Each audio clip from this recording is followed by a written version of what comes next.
Big Muddy Mayhem.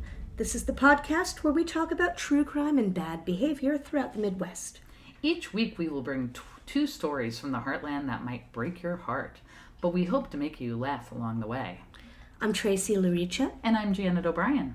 All right. Well, Janet, how are you? I'm doing great. I had a really nice birthday weekend. Yes, absolutely. Yeah. Fantastic. Went and had a fancy dinner, and Sunday I got to go see Metallica. Oh, fantastic. Right here down in St. Louis, right? At the Dome. At the Dome. Fantastic. Yeah, it was a lot of fun. I am not personally a Metallica fan, but I mean, it was only $25. Absolutely. And I'm like, yeah, I'm going to go. Sometimes it's just kind of fun to go and see a show, a big stadium show like that. Yeah, it was very, very much fun. Wonderful. Fantastic. What have you been doing? Well, let's see. I had a visit from Sky in from New York City. Shout out to Sky. Hi, Sky. Hi, Sky. But she was in town for the weekend for a work thing, so we got to catch up for the first time in person since this summer. Oh, wow. And, and apart from that, just like kind of a low-key weekend, gearing up for Thanksgiving, starting to put recipes together, all of Right. that. Didn't you go to a concert as well? I did. I went to the Indigo Girls on Monday this week with Awesome. Megan, and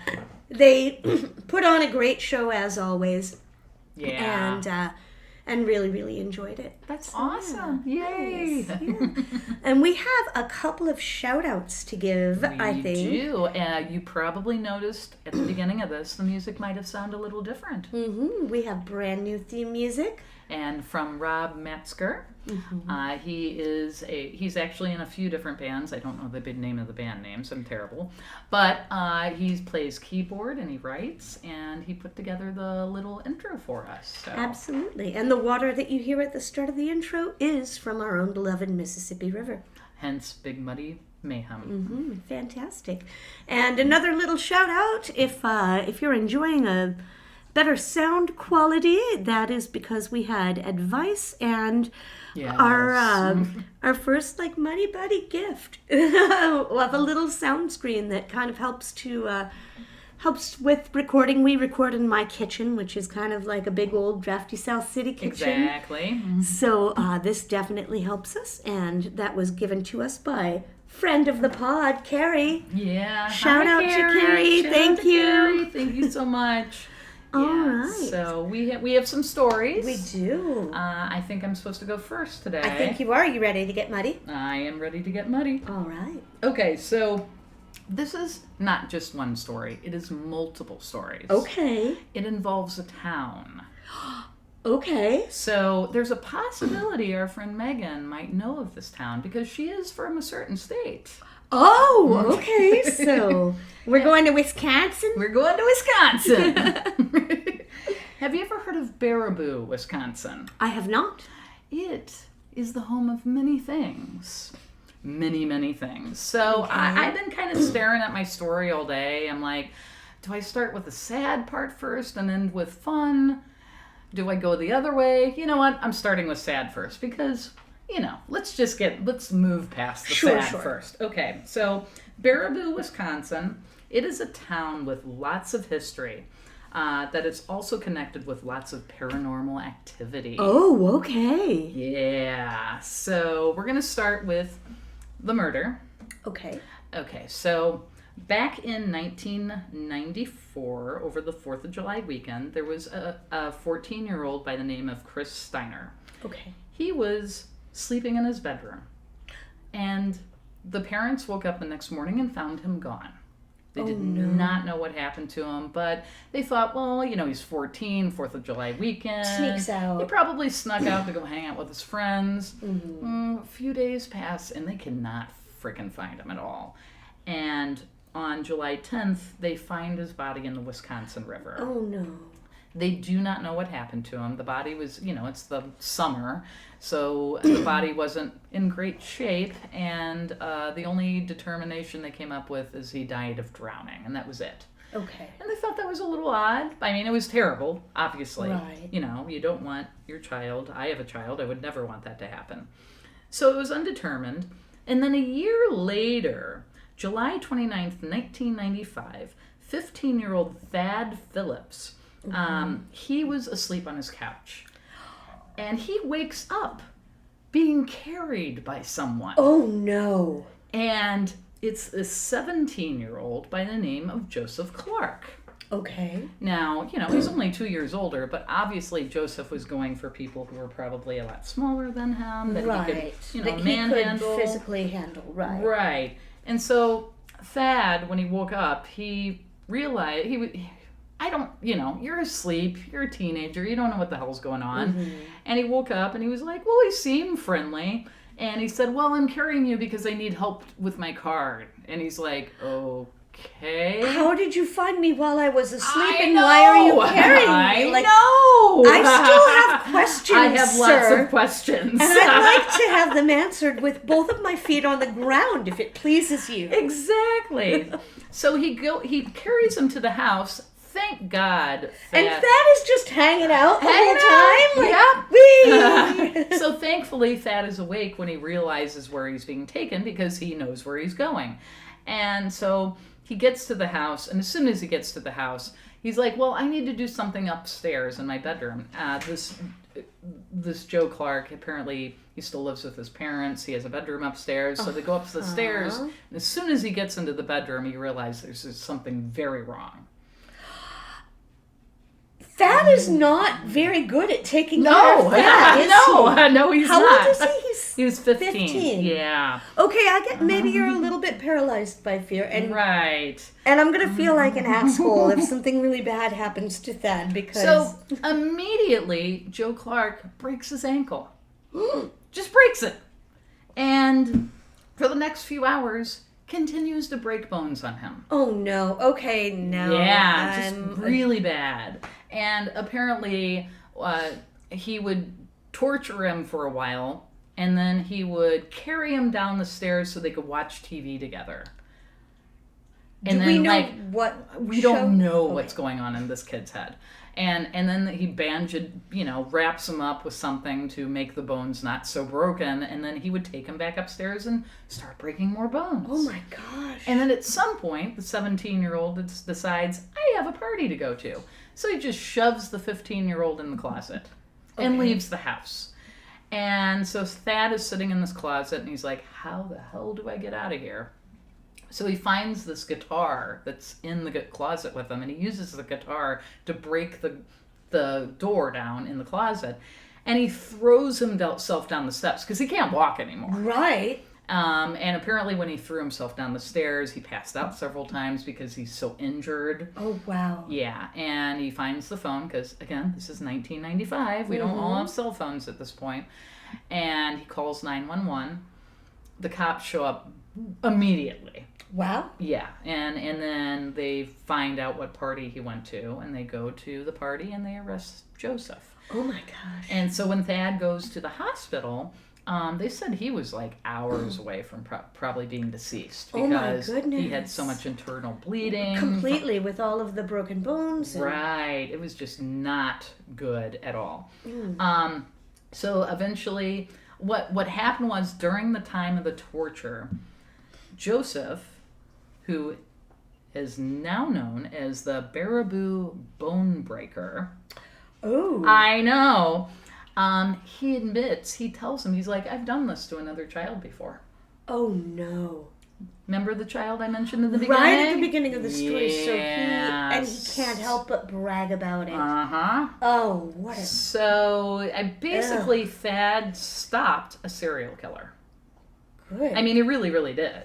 I mean, this could have obviously gone on escalated over more and over and again. more. Exactly. Right. And so he went in to custody, and then they did the trial. He, of course, said he wasn't guilty, but he was. And when they convicted him, he's serving a life sentence plus 100 years plus 50. Wow. So he's never getting out. Yeah, Thad can now walk again. Good. He does walk with a limp. He was awarded like a real ridiculous amount of money, like over $1 million, but clearly Joseph's family cannot pay that.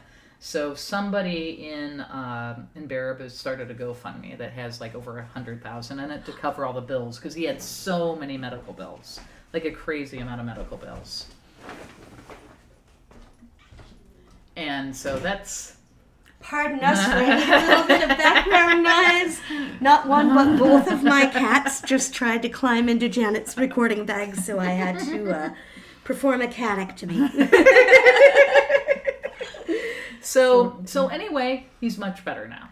But I can't even imagine the trauma, you know. So to go on with Baraboo, Baraboo has a lot of things happening there. We're going to start off with, we have the murder. That was the most recent thing. Devil's Lake State Park. Okay. It's also located in Baraboo, Wisconsin. It was formed by receding glaciers. It was discovered by the Ho-Chunk tribes. They referred to the lake as the Sacred/Spirit Lake. But there's been some other... and some other Native Americans who have called it the Mystery/Bad Spirit Lake. Oh. Yeah. Okay. And then when the white settlers came in, they started to call it the Devil's Lake. And the reasons behind that is there apparently was rattlesnakes spotted there, swarms of midge-flies occupy the lake, and in 1901, a man swore he saw an alligator. So there are a couple of cryptids that come out of Devil's Lake. So we have the thunderbird. It's a large spiritual bird, big enough to pick up killer whales. I don't know how you live in the Midwest and know what a killer whale is. I was going to say, and here they we were go. on the lake too.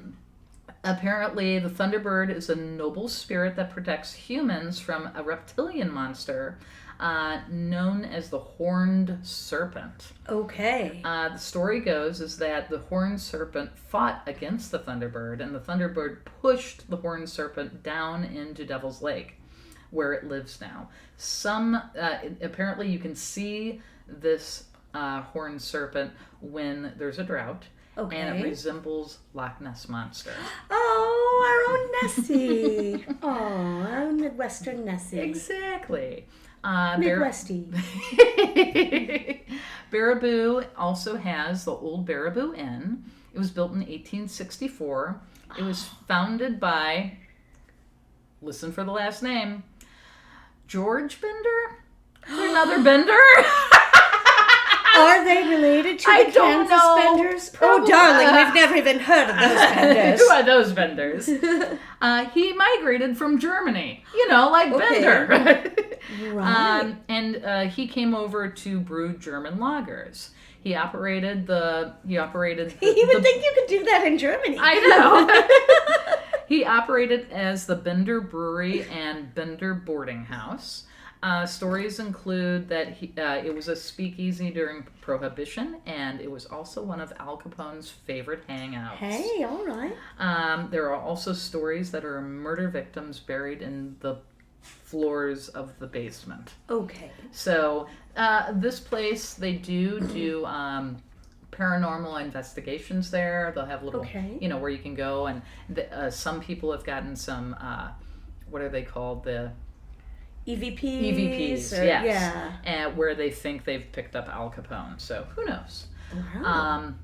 Also, Baraboo is home of the Ringling Brothers Circus. Oh, okay. They were founded in 1884 by 5 of the 7 Ringling Brothers. These are just callbacks to all of your stories. I know! It's so crazy. That's why I had to do this. Right. I kind of couldn't. That's okay. 1884. 1884. 5 of the 7 Ringling Brothers, Albert, August, Otto, Alfred T., he goes by Al, by the way, Charles, John, and Henry. They are sons of the immigrant August Frederick Rungling. It's spelled R-N-G-E-L-I-N-G. When he came over to America, he changed it to Ringling. Ringling to make it easier. Exactly. 4 of the brothers were born in Iowa. They moved to Baraboo, Wisconsin in 1875. Before they created the circus, 5 of the brothers performed skits and juggling routines in Wisconsin town halls. Oh. So that's how it started. Like professionally or just I guess professionally. Okay. The Ringling Brothers Mansion is open for tours. There's the Ringling Mansion, built in 1906. It was the home of Al Ringling and his wife, Lou.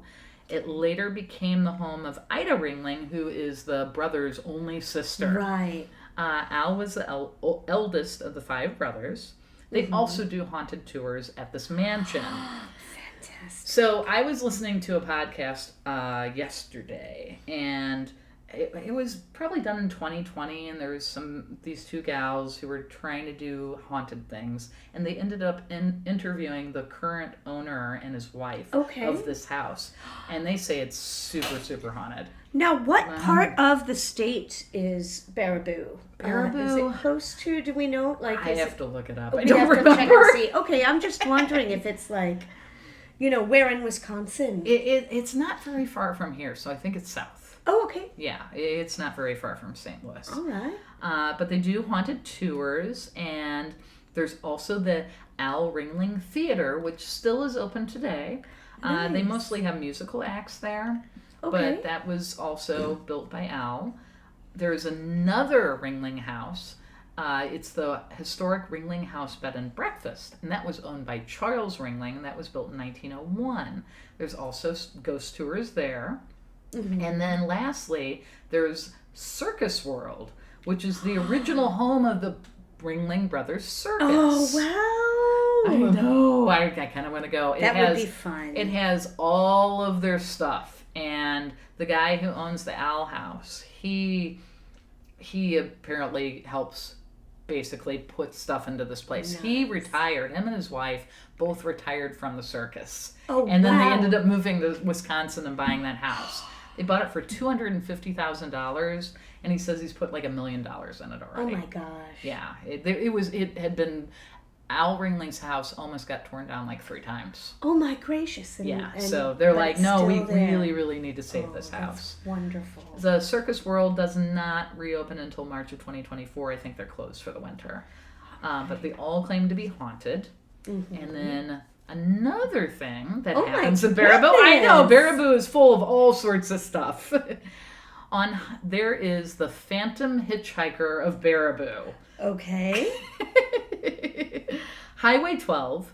Drivers report a man wearing a green army jacket from the 1960s. He's wearing blue jeans and he's walking down the road. He has a dark beard, long greasy hair, black hair. Okay. So drivers will pass him and they won't really pay attention. They're like, oh, there's a dude. And they keep driving. And then a mile later, they drive past him again. That would freak me out. Oh my gosh. Apparently some people have tried to give him a ride, but they said he disappears before he even gets to the car. You hear a lot of those like kind of phantom hitchhiker. Right. Like, it's so crazy. Or we pick them up and then like we look in the back seat and it's empty and So I have a theory on why there's so many hauntings there. in Baraboo, why?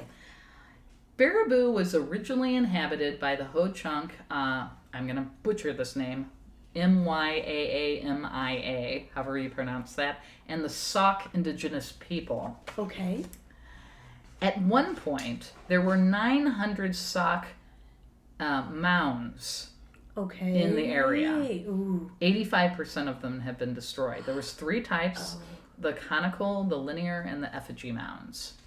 In 1907, there was one of these effigy mounds that they wanted to save because it was starting to get destroyed, and they renamed it. They made a park, and it's called the Man Mound Park. Okay, this is where I need to find my phone to show you a picture. Okay. So, purchased in 1907 by the Sauk County Historical Society, that's the indigenous people who live there, and the Wisconsin Archaeology Society. It's named after a rare man-made shaped mound measuring 250 feet long and 48 foot wide. Oh, wow. The legs were partially destroyed by construction of the Man Mound Road in the 1800s, and the feet were destroyed by agriculture. Here we go. All the mounds at the park have human remains and are protected by the state law. Okay, so there might be a reason. a lot of people have had their resting places disturbed on account of... Yeah, that's possible. Sauk owns most of the park and is managed by the Sauk County Parks and Recreation. Yeah. Wow, Janet, that was a wilder ride. No, it's just so much. And you know I'm always up for a trip to Wisconsin. Okay, So. that is the mound. See how the road goes right through his feet? Yes. Isn't that creepy looking? That is, like, that just looks like something you don't want to do. There's a drawing of it. Oh my goodness. It really is, like, man-shaped or kind of like creature-shaped. Like, it's a bipedal, but these long arms and legs and these kind of weird, creepy, like, wolf-like ears. I don't know about that. Oof. It is not something I would want to cross. No. So, oh my goodness. it's kind of like Pet Cemetery. You don't want to disturb. You don't want to disturb. Sometimes dead is better. Exactly. So that is my story of the week. That is fantastic. Oh my gosh. Janet, thank you so much. That was all completely brand new to me. And now you need to ask Megan if she knows. I was going to say, Megan, right into the pod. Tell us about Baraboo. And so you got a story for us? I do. No, actually, I'm sorry. I effed right off today. No, I have a story for you. Awesome.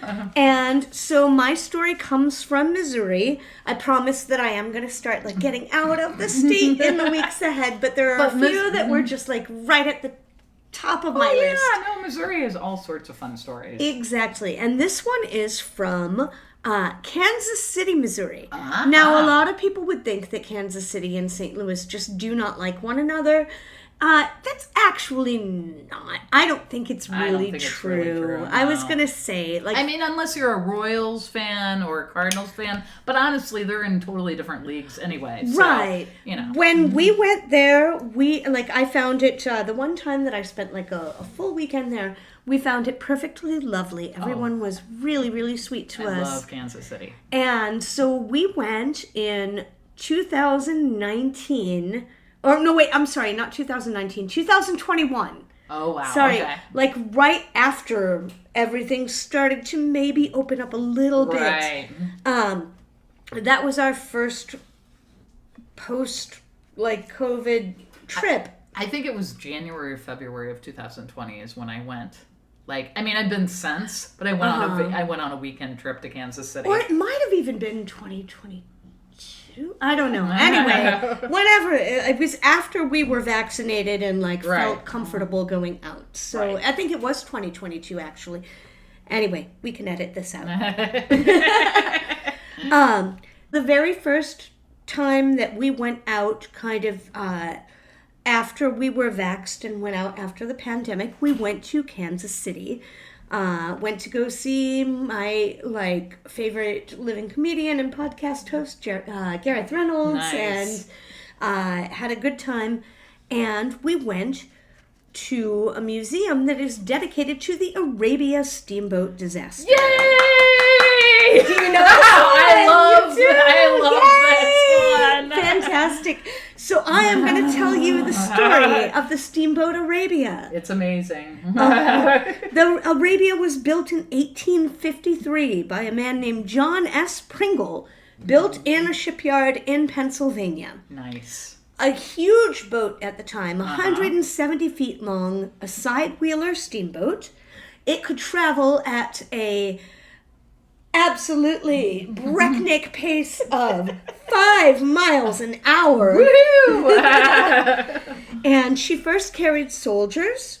She would go 700 miles, and the trip would take 3 months. Yes. So, first carried soldiers, and then in 1856, start of 1856, the Arabia is searched by pro-slavery border ruffians, and they find that there are abolitionists on board. One of them drops a letter that is supposed to go to someone else, but gets picked up by the captain. The captain finds out that guns and supplies going to Kansas from an abolitionist society are on board. So they intercept those guns before they can get to the people in Kansas. That sucks. Yeah. Also in 1856, the boat is sold to two new captains. So Pringle sells to William Terrell and William Boyd, because everyone was named William in 1856. Yes, they were. Right? Also in 1856, this was a big year for the Arabia. In March, the boat has a collision with a sandbar. Yeah. It almost sinks. Oh. But they're able to kind of get it, to safety, and it's repaired. Then, 3 weeks later, the boat blows a cylinder head. Oh, my. And almost sinks. But they're able to, make the repairs. Right. But why would you quit when you're ahead? No. So that brings us to the big day in Arabia history, or the first big day in Steamboat Arabia history.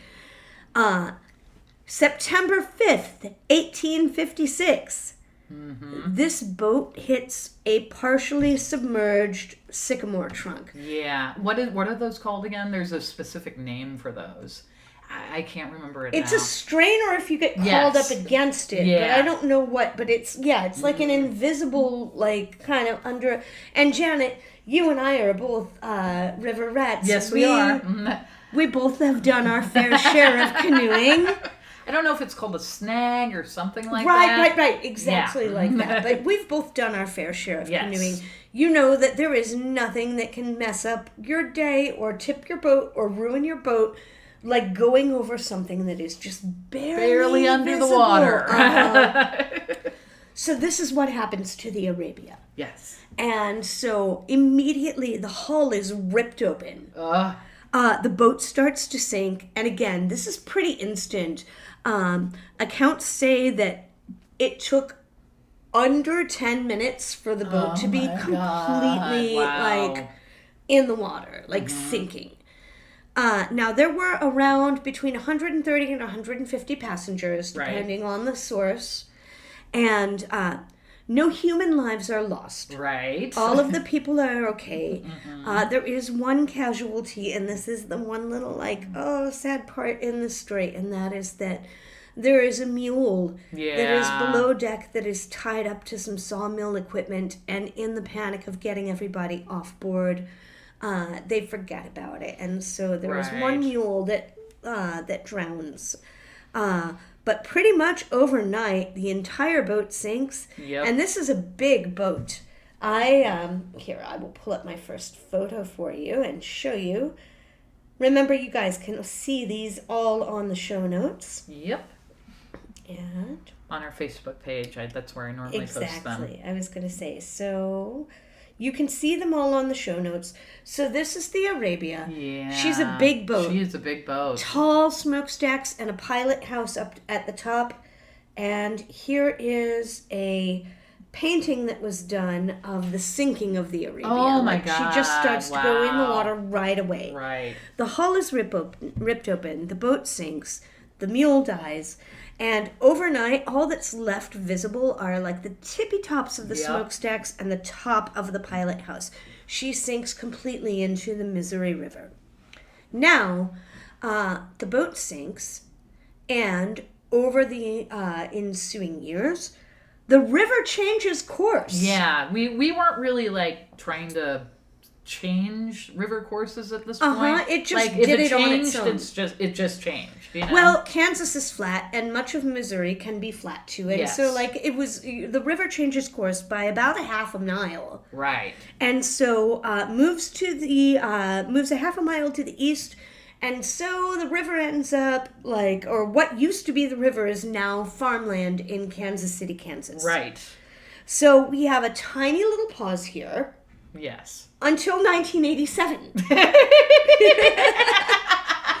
So from 1856 to 1987. Now, in 1987, a guy by the name of Bob Hawley and his two sons, Greg and David, they set out, they're like, we're going to find this boat. Right. So they are armed with a magnetometer and a bunch of old maps. Yep. And they start looking around to figure out where this boat might be. And they discover that they think that they're pretty sure it's in this field in, like in Kansas City, Kansas. Right. So they get permission of the farmers that own the field. They're like, hey, if we do this in the winter, when you're not growing crops and the water table is low, right, can we go look for this boat? Right. They get permission. So they're pumping out groundwater. They're working 12 to 14 hours a just day. So crazy. 7 days a week. They get 2 family friends that are also kind of crazy that like jump right in and help. Finally, they get stuff on the magnetometer and they're like, okay, we're pretty sure she's right here, but it's under 45 feet of soil. Right. So they get a crane. They have like 20 odd pumps that are trying to like get the water level down so they can get to it. End of November, November 26th, 1988, they find her. That is so crazy. They find her. Bob calls his wife Florence at home from his car phone because it was 1988, so he had a car phone. And she's like, "What do you want, Bob? I'm cooking chili." And he's like, "Florence, you gotta get down here." And she's like, "I'm cooking chili." And he's like, "Forget the chili. We found her." So it starts with they find the paddle wheel and then a box of china and then a leather boot. Yeah. And they start excavating this whole entire site. Now, one of the family friends that had been helping them excavate happened to own a series of restaurants, which is great because as they're bringing out these artifacts, he can keep them in his like walk-ins. Oh my God! In his freezers to help preserve them until preservationists can work with them. So everything has been preserved because it's all in this really thick mud.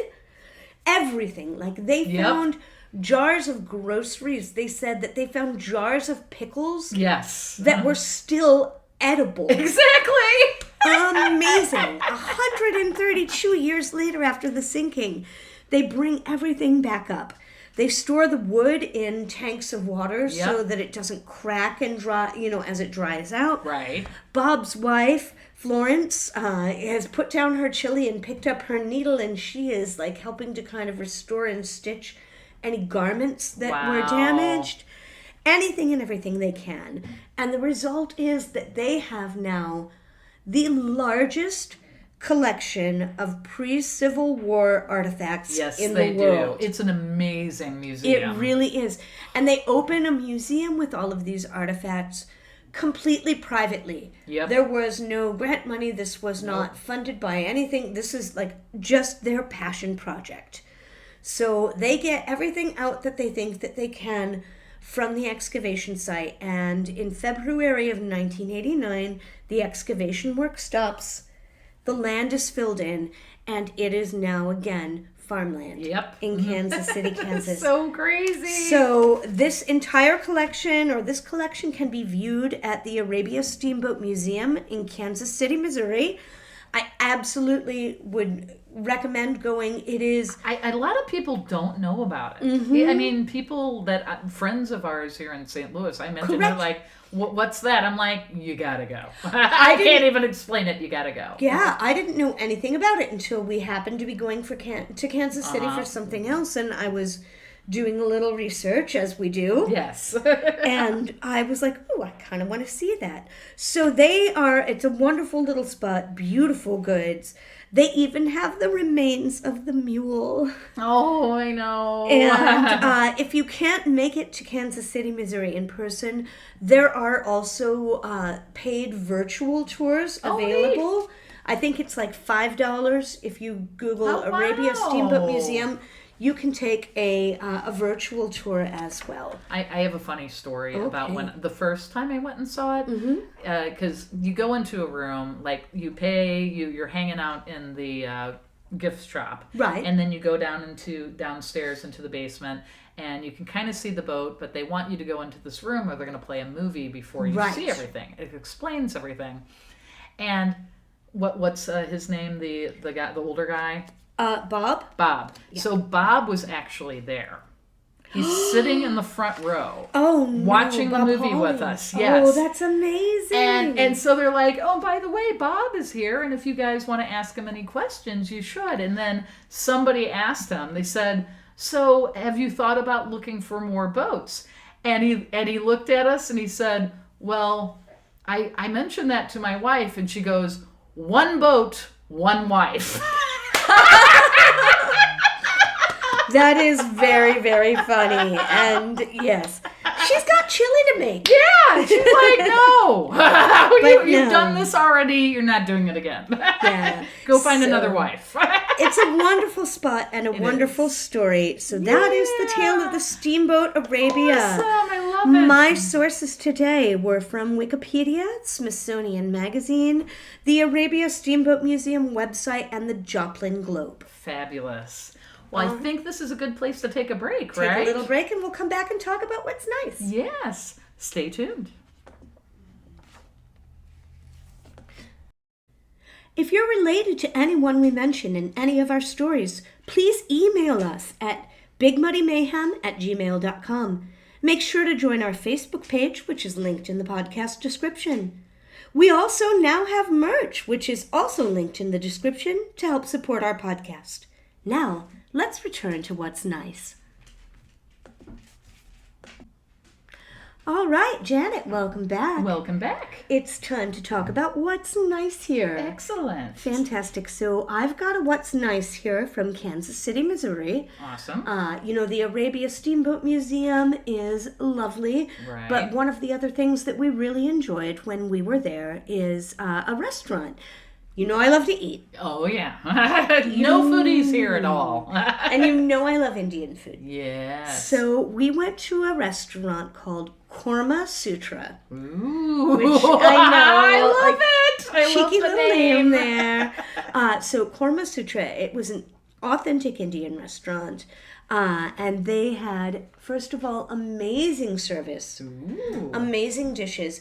The menu was like 4 pages long, practically. Nice. You think of a traditional Indian dish that you would want to eat, and they have it there. Ooh. And it was so good. They were so lovely. And like I said, service was great, food was great, and they really stuff you there too. Like the owner kept coming over and bringing us like little dishes of, oh, you have to try one of these. Oh, you have to try one of that. Oh, wow. I mean, we were up there for my birthday and we had dinner reservations at a nice restaurant that night. We had just stopped in for lunch, but we had to go back and take a nap.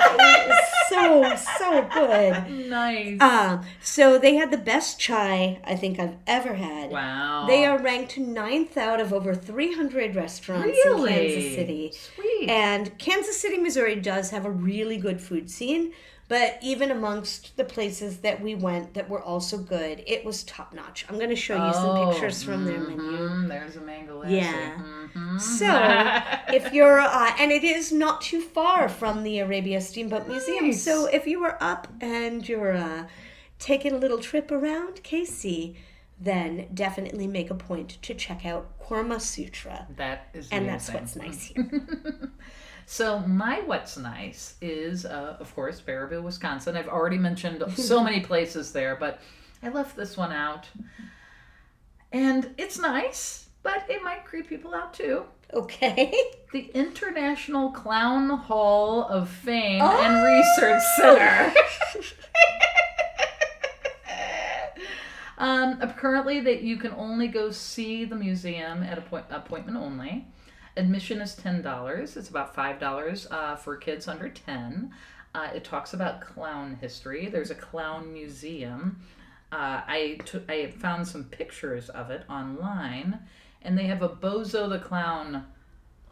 Oh my, yes they do. Also, I'm sorry, I can't. I have an appointment at the Clown Museum is now going to be my excuse for getting out of anything. Oh, what in the freaking clown hell is this, Janet? What is this picture that you're showing? No,